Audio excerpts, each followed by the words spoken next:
Il était un peu moins de 21h30 chez vous à Paris, un peu moins de 15h30 ici à New York quand se sont présentés sur le perron de cette maison du 153 Franklin Street deux avocats qui représentent les cabinets des deux ténors du barreau qui ont assisté Dominique Strauss-Kahn, Sean Nanton qui représente le cabinet de William Taylor et puis Jennifer Lee qui était là pour Benjamin Brafman et qui avait en leur possession ce document si précieux, si attendu naturellement, et ils ne sont restés qu'à peine 5 minutes dans cette maison pour procéder à cette simple formalité. Écoutez les explications de Sean Nanton à la sortie de cette visite importante, bien sûr.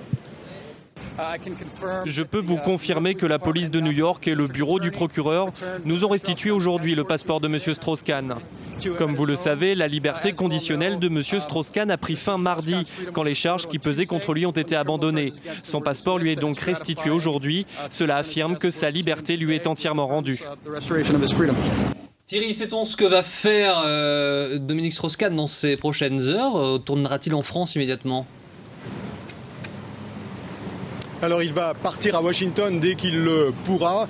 C'est désormais clair et officiel puisque le Fonds monétaire international a annoncé qu'il y aurait une visite privée de l'ancien directeur général du Fonds monétaire dans cette maison qu'il a dirigée jusqu'à son arrestation. Je vous rappelle qu'il avait dû en démissionner par une lettre rédigée depuis sa cellule de Rikers Island et donc il a très à cœur de pouvoir faire ses adieux la tête haute en quelque sorte. C'est ce que nous a confirmé il y a quelques minutes Michel Taubman qui est le biographe de Dominique Strauss-Kahn et qui a passé un peu plus d'une heure dans cette résidence du 153 Franklin Street. Alors quant au timing précis du départ de Dominique Strauss-Kahn de New York, de son arrivée à Washington et de cet entretien, de cette visite privée au FMI, on ne peut pas encore le donner avec précision. Il dépend aussi d'ailleurs des aléas météo ici sur la côte est des États-Unis puisqu'on nous annonce l'arrivée d'Irène, un ouragan plutôt sévère. En tout cas, il en donne les aspects jusqu'à présent.